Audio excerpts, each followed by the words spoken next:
Yes. No. Are you going to give a solo or what?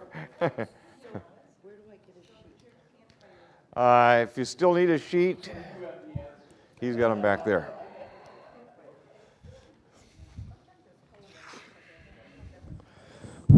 Okay, we're on now. Take your Bible. We'll have some introductory verses before you go in to fill in. The theme this morning for Sunday school deals with satisfaction. How many here, your goal in life is to be as miserable as possible? Have you achieved your goal? No.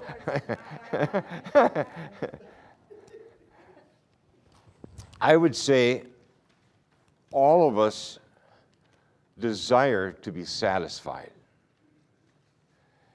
We want life to be one that is wonderful, not just so-so. We're going to look at several verses at the beginning, and then we'll start filling in the blanks. What you're going to be looking at this morning is man's attempt to find something to satisfy him other than God. And that's where your blanks are, and they're going to all come from the book of Genesis. So before we go to Genesis, though, we're going to look at several verses. Psalm 16 and verse 11. Psalm 16 and verse 11. All these verses deal with the theme on the fact that He alone can satisfy or fill us or give us meaning in life. Before we read Psalm 16 and verse 11, if you remember when God created, at the end of His creation, in chapter 1 and verse 31, He said, everything He made was what? No. Very good. Not just good. Very good. And so God has designed us that He could meet every need that we ever had. But we're going to see this morning that ultimately the real issue, and this is true for believers as well, because just because you've gotten saved does not necessarily mean that He has fully satisfied you daily. Because Satan, how many have discovered Satan loves to get you on detours? And many times what it is we get on detours on good things, but not necessarily the best. Psalm 16, verse 11. And I'm going to use you for volunteer as well. Who's got the verse? Ready to go? Okay. And read it nice and loud. Thou wilt show me the path of life. In thy presence is fullness of joy. At thy right hand there are pleasures for everyone. Fullness? How many have ever gone to Texas Roadhouse and come out full? Fullness of joy. Hey, that's what God wants. Fullness. Next one. Colossians 2:10 doesn't mention the word fullness, doesn't mention the word satisfaction, but Colossians 2:10 is God's reminder He is the only one that can really fully satisfy or complete our lives. Colossians 2 and verse 10. Someone have it. Don't be bashful. Go ahead. We're on a roll right here in this section. Complete in Him, which is the head of all principality and power. We're complete in Him. Complete. How many ever in school got an incomplete? See, they even admit it. But God says He's the only one that can complete our life. He fills it to the full, to the max. Folks, I am convinced we can know that, but do we really believe it? Next verse. Matthew chapter 5 and verse 6.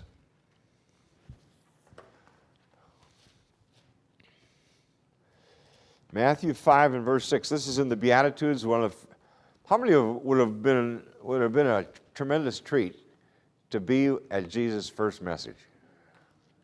Sitting on the hill there by the Sea of Galilee. Can you imagine? Oh. Detroit Lakes. This last weekend, there is I think it's a country western. I'm not sure what it is actually, but they have something going on there at Detroit Lakes. And they have 40,000 people coming. And for this weekend, they pay anywhere from $700 to $1,200 for this weekend. That's a lot of money. All of us are trying many times to find something to complete us, to fill us. Okay, Matthew 5:6. Who's got that one? Don't be bashful. Oh, we're on a roll. They just keep going. Levon, you're coming next.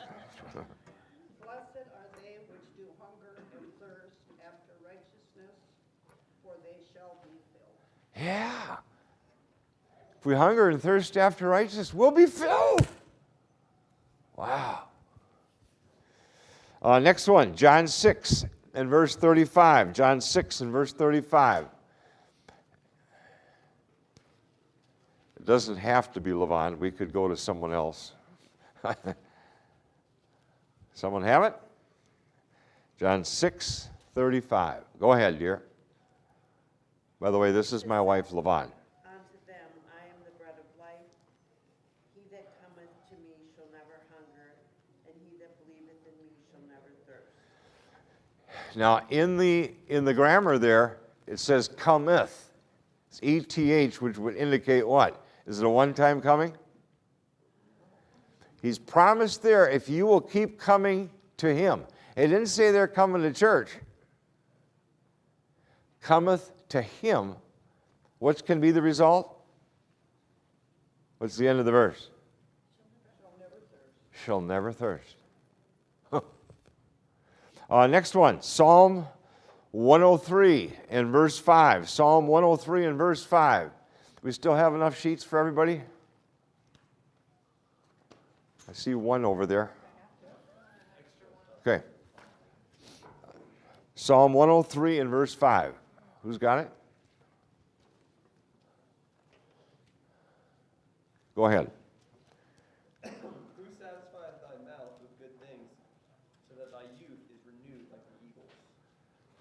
There you actually have the word satisfy. Satisfies the mouth.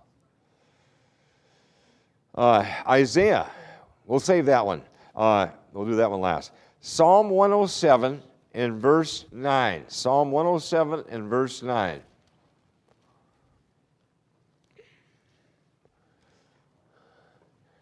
And we don't have to have it, don't put any pressure. It would be the next one right here, but don't feel the pressure. Okay, go ahead. For he satisfieth the longing soul and filleth the hungry soul with goodness. He. Here's something that is a very important principle. We're going to see that. How many have discovered no pastor can fully satisfy you?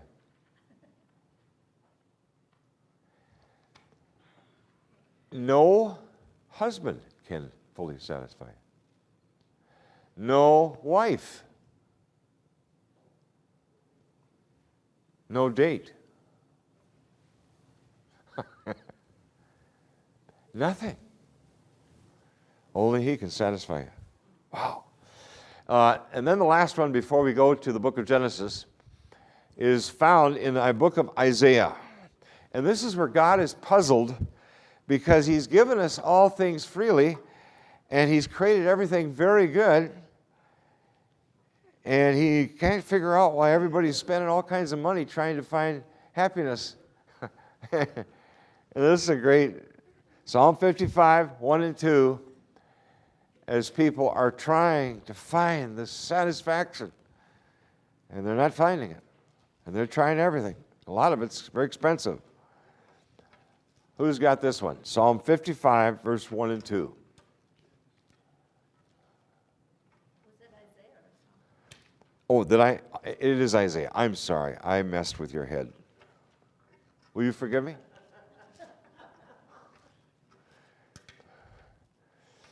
You're supposed to do it 70 times 7, so this is only 1.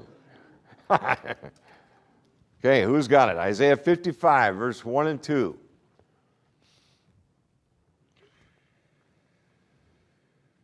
Go ahead. Oh, everyone that thirsteth, come ye to the waters, and he that hath no money, come ye, buy and eat.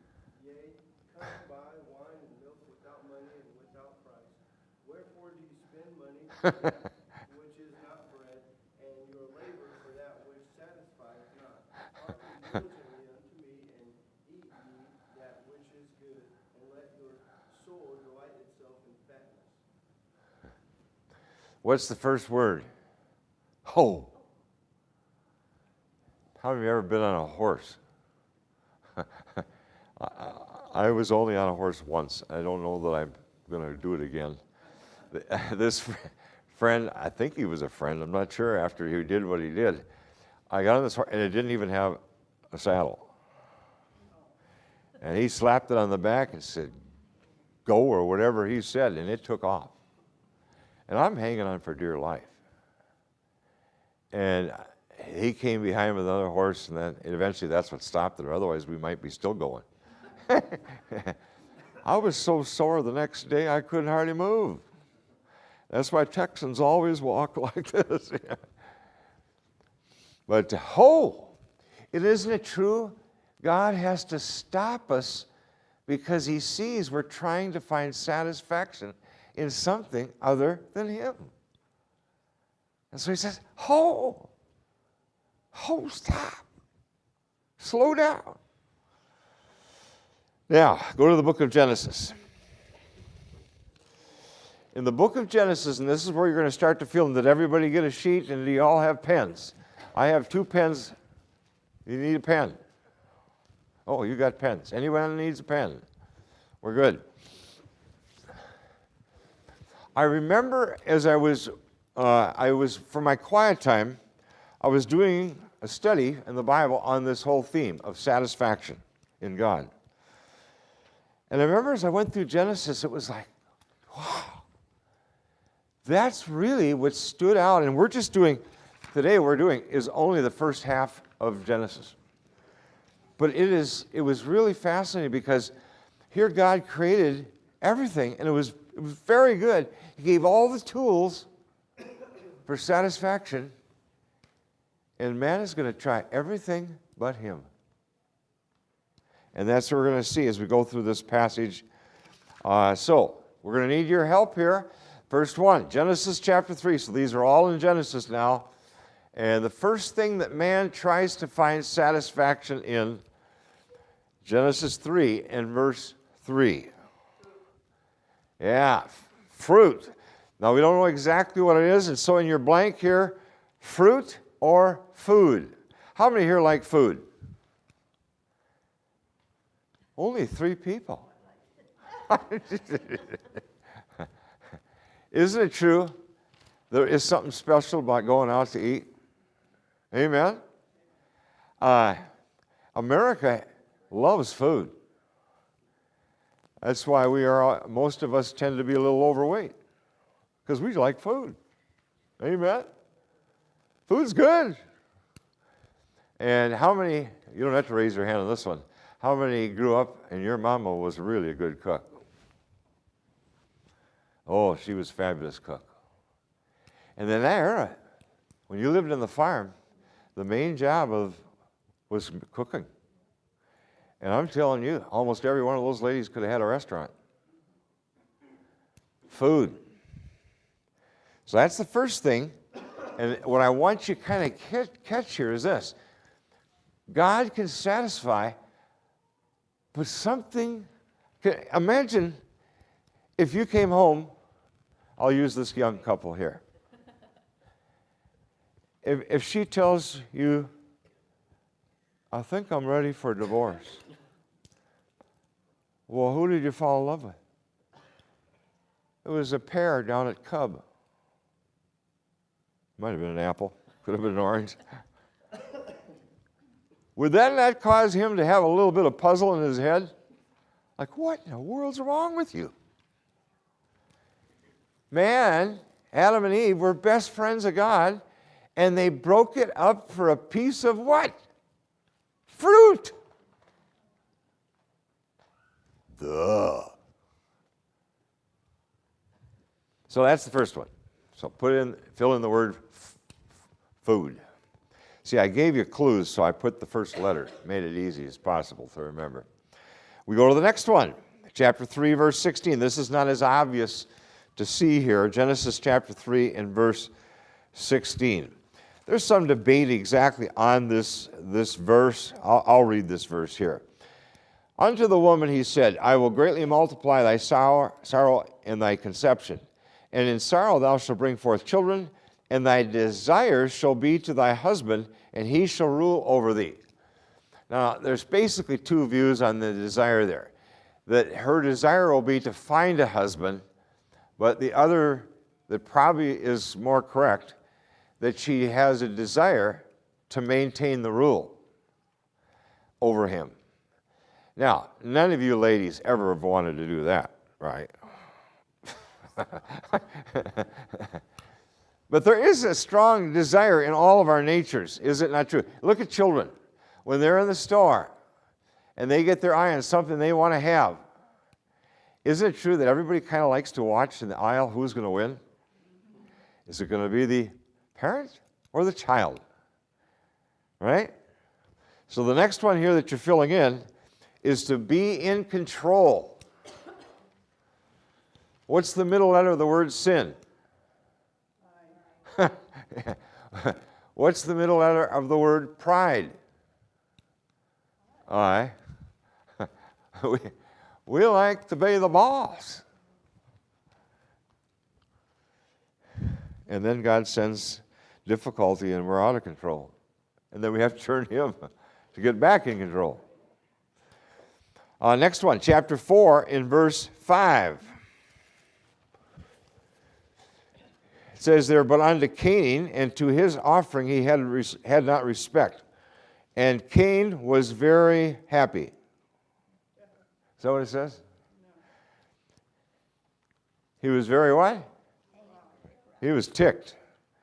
And notice what happens. And his what fell? His face, his countenance. And I think it's interesting that God asks him, why is your countenance fallen? So, isn't there true there's something about satisfaction of getting angry at somebody? We call it venting. Sometimes it feels kind of good, especially if they've been really awful. Yesterday, very difficult situation, the park that we live in. How many remember about maybe 8 days ago, there were 3 people murdered in St. Paul? Remember the guy was ticked about paying $65 parking fee and went in and murdered 3 people? Well, the one that was first shot lived in our park. AJ. And his mom is taking it really hard. He's 43. They literally called each other every day. And all of a sudden, God. So yesterday I saw her and spent some time, and this is what she said. I am angry. Now, does it solve anything? No. But there is an aspect where it does feel kind of good to get it out. So 3 is wrath or anger. It's kind of a venting, kind of a show your dissatisfaction. And folks, there's going to be more of that all the time. 2 or 3 days ago, St. Cloud, 11-year-old boy behind an 18-year-old, I think it was at Coburn's, stabbed him.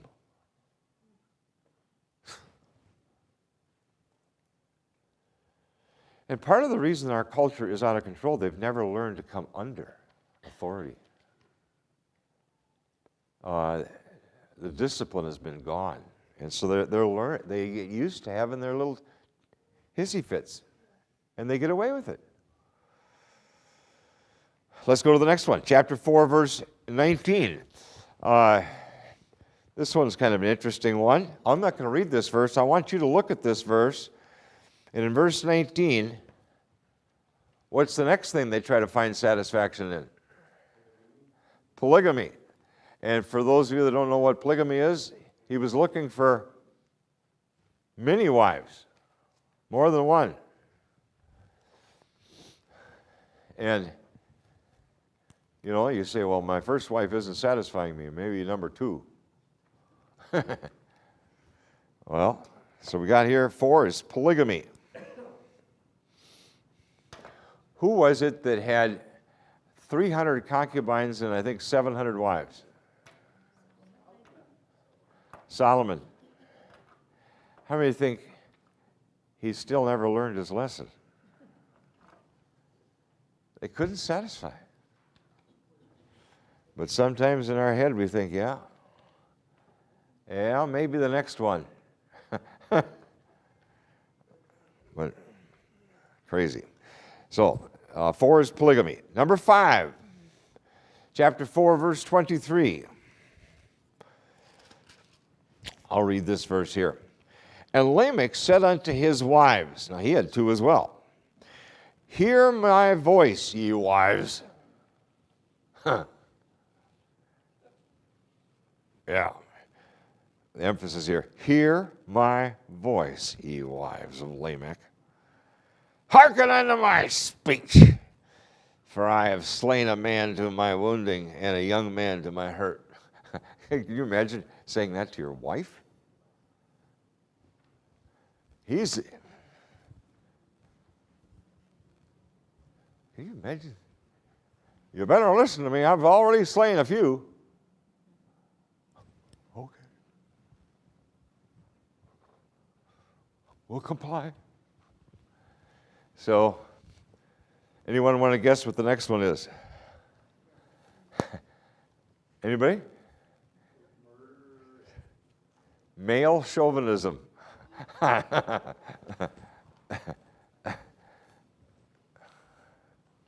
Male chauvinism, and you say, how do you spell it? You just take a guess because I'm not sure mine is spelled right anyway. So, male chauvinism. Next one, number 6. Chapter 6 and verse 11. And it says there, and the earth was corrupt before God, and the earth was filled with something.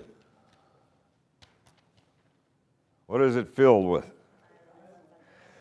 Interesting enough, what does the Bible say? As in the days of Noah, so shall it be in the coming of the Son of Man. And it was, this period of time was, one of the characteristics was violence. How many have noticed the tremendous increase in violence? And it's building fast. And so, revenge or violence would be this one here. And you're seeing that get increasingly out of hand. Chapter 9, verses 20 and 21. And boy, this one has been, continues to be a pull. Chapter 9 and verse 20 and 21. Instead of me reading this one, I want you to all to look at those 2 verses. What's the next thing that they think they're going to find satisfaction in?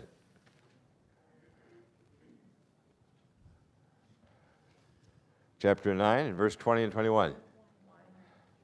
So alcohol. Wine. So the W there is wine or spirits. We had a banker in Cottage Grove, and he was Jewish. We built a friendship. Nice guy. I really liked the guy. And he was outside the bank, outside the store. Actually was at a Cub. And so I said, you know, it would be fun to go out for dinner. He said, man, that would be fantastic. He said, I'd like to buy you some drinks. And so I said, you know, and sometimes as Christians we can really be kind of prudish. I looked at him and I said, because he meant it as kindness. So I looked at him and I said, I think you mean happy hour. I said, and he knew me pretty well. I said, I don't need happy hour. I'm already so happy, I don't know what to do with myself. And here's what he said. That is the most profound thing I have ever heard. Happy hour. Isn't it true that a lot of Christians are not necessarily happy? Because Satan convinced us we need something to make us happy. Happy hour. Is our world today a lot of times addicted to alcohol of various forms? It's huge. Because there's so much pain and there's so much hurt. And so we're trying to find something that somehow can satisfy. And you know as well, at work, what do most people live for? The weekend. And usually the weekend is not root beer. So that's the next one. Chapter 10. Now this is a whole series of verses, but if you look at chapter 10 is a fantastic chapter. By the way, what time do we need to be done? About 20 after? Quarter after? Okay. If you'll notice, these are the sons of who listed? Noah. Noah had 3 boys, and so it lists all these. I'll just wet your whistle for this. In the book of Ezekiel 38, it talks about all the nations in the middle of the tribulation that are going to come against Israel. How many have ever heard that term? Gog, Magog, Meshach, all that? The thing that's fantastic is this: the nations that are listed in Ezekiel 38, they're mentioned, most of them, because of the names of the sons of Noah. They're right here. We don't have to dream out what they are. They're listed right here. Most of these, of course, Noah had boys. And so I put number 8 here would be children. A lot of people think, if I can just have children, I'll be happy. And boy, some people really do everything under the sun to try to have children. And finally, and they get that child. One of our boys, they were married for 13 years before they had their first child. And they'd all but given up. And now they have 3. But, you know, for some, man, if we could just have children. And then sometimes after, if we could just get rid of our children. No, I'm just kidding. So that one there is children, and then it's especially boys. Because if you remember the Jewish, what do they want? Yeah, keep the name. So that's what you see listed there, all the boys there of Noah. Next one, chapter 11 and verse 4. They're building the Tower of Babel. As it's getting built, notice their motivation. And they said, "Go, let us build a city and a tower so that we might find satisfaction in God." Is that what it says? "Whose top may reach unto heaven, and let us make us a name, lest we be scattered abroad upon the face of the whole earth." So number 9 is their desire to be what? Famous.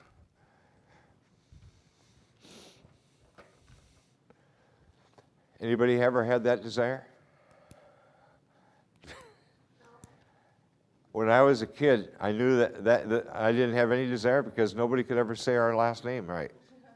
They couldn't spell it. They couldn't say. I pastored for 39 years in the same church, and I don't hardly know that they ever used my last name. They couldn't spell it, couldn't write it. And I remember as a kid early on, there's no point trying to be famous because they'll never get it right anyway. But a lot of people, that's their goal. Hollywood, to be famous. And that drive, boy.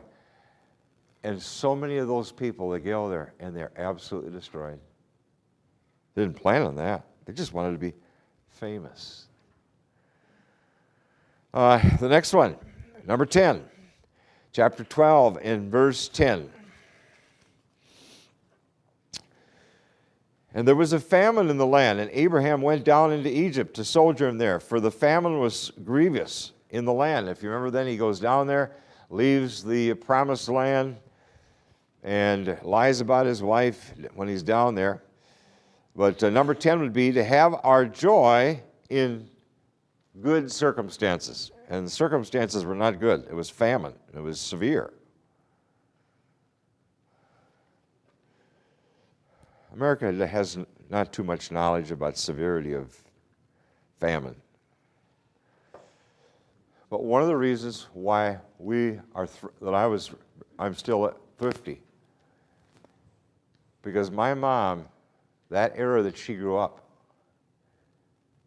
during the difficult times of the 30s, the Dust Bowl, the Depression, her mom and dad lost their farm in North Dakota. They moved to Minnesota. I think they might have lost that one too, or one of their relatives lost that one. I don't remember, a little town. And during those times, their people would come and knock on your door, and they wouldn't leave till you gave them food. And so my mom, if there was ever any food left over, she took it and put it in a jar and put it under her bed, because she figured someday she would be doing the same thing. And we don't know that era. But I'll tell you what, famine was...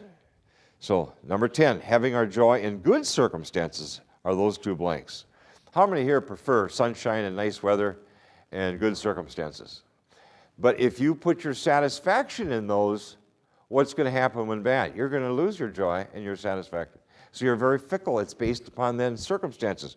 You're on a roller coaster. God doesn't want you on a roller coaster. Number 11, chapter 12, verse 13 and 14. So I pray thee, thou art my sister, that it may be well with me for thy sake. For my soul shall live because of thee. And it came to pass that when Abraham was come into Egypt, the Egyptians beheld the woman, that she was very fair. And so what did he do? He lied. What did he figure? His wife was too good looking, and Pharaoh would want to snatch her up. And who might he want to bump off? Yeah, get rid of. So he lied and said it was his sister. Of course, there's an element of truth there, half-sister, but that was... So number 11 is protection at any cost. How many here like to be comfortable? How many right now are sitting on needles and pins? How many, when it was 97% humidity about 10 days ago, how many just delighted? We like to be comfortable, don't we? How many are glad we now have air conditioning? Do you know Texas, Florida, Arizona would never have become those states without air conditioning? They'd never survive. In fact, some days I'm still not sure how they survive. We like comfortable, good circumstances. Protection at any cost. Number 12. Now we move to chapter 13, and this is the section here. If you remember, who was it that traveled with Abraham? It was a relative. Lot. And Abraham was a very selfless man because he let Lot pick first farm territory first. And if you remember, when he picked here, in fact, let's have somebody read verse 7 of chapter 13. Someone have it? Verse 7? There was strife between the herdsmen of Abraham, cattle, and the herdsmen of Lot's cattle, and the Canaanites and the Perizzites dwelled then in the land. Okay, so that's the situation. The herds are getting too big, so they need more land. And so Abraham is willing to let him do first pick. So you get to the next set of verses there. It would be verses 10 through 13. And what does he pick? He's actually, in many ways, it was wise. What does he pick? If you've got animals, what is one thing you've got to have? Green pasture and water. Well, where he looked out, as they were looking out, he picked the valley. Where do you typically find the green grass and water? On mountaintops? No, you find it there. So he made a logical decision, best it seemed for his farm, but he did not realize that Sodom and Gomorrah would be absolutely the worst place that you could ever live. So number 12 would be job and farming ahead of God.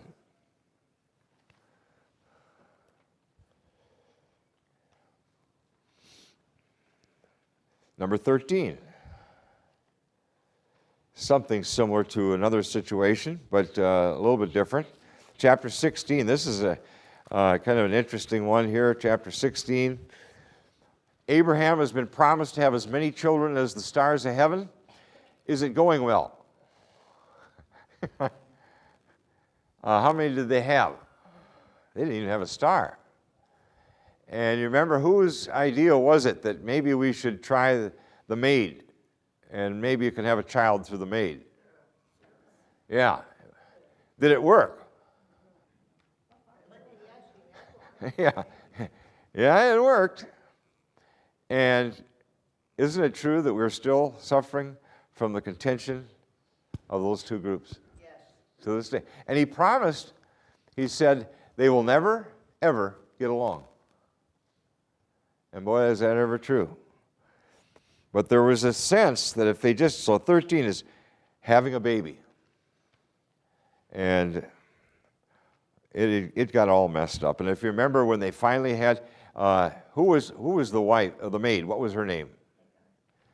And did she have one? No, I think she had, wasn't it 5, 6? And that created jealousy too. And so, how many find that it's not a wise thing to have two ladies in the same kitchen? And there was started to be hostility there, and so it just got worse, got out of hand. Chapter 16, in verse 2, in fact, Sarah was her idea, and notice already in verse 2, it's not working out, and they're fussing. And so, and later she says, let her go, get rid of her. And eventually pushes her out, and then she almost dies out there in verse 7 and 8. And she cries out to the Lord. How many think that God's pretty amazing in his mercy? Hagar cries out for her son that they're dying in the wilderness, and God answers her prayer and makes of Ishmael a great nation, a big nation. Okay, so number 14 is keeping the wife happy. And so Sarah didn't like this arrangement. It was not working out well with Hagar and her in the same kitchen. And so keeping the wife happy. 15, chapter 19, verses 9, 10, and 11.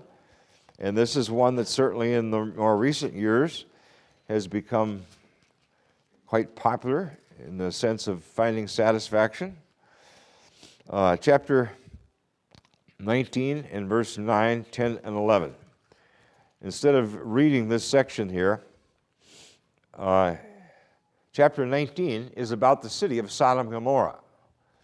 So what was it that the whole city began to become enveloped? What thing did they go after? Homosexuality. So that's that one. And boy, they were insistent. And that's kind of become the modern thing that people somehow think is going to satisfy. By the way, many of the people that go that route, it works for a while. And those that transition, works for sometimes a while. But it never satisfies. The suicide rate is high. However, let me just say this, and we're going to run out of time. You're not going to get all the blanks. So you're going to have to do the rest of the study on your own and discover what the rest of them are. But let me just say this. Colossians 3 in verse 5 says that Christians can have homosexual tendencies. But his advice is mortify. Comes from the word mortician. What should you do with those tendencies? Put it to death. Don't feed it. And in that same passage, some people have a penchant towards, let's say, anger. But this is so silly. People don't think this through. Do we say to people that are angry, well, go out and shoot a few people to get over it? No. You mortify it. You put it down. Because it's not productive for a culture. It's destructive. So you put it to death. But people can struggle in those things. And all of us have different areas of struggle, do we not? But he's saying, hey, don't feed it. If you feed the flesh, it goes crazy. And it never satisfies. I think the coolest thing in all the world is that God of heaven wants you satisfied. So as we close this morning, go.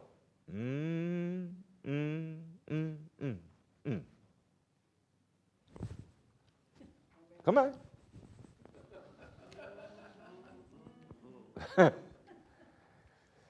And I believe this. The world is looking to see if you're satisfied. We will never be effective in evangelism if they don't see we're satisfied, because why would they want if you're not satisfied? This is really at the nuts and bolts of so much. So, just tuck that in your Bible, and we'll be back in a little bit.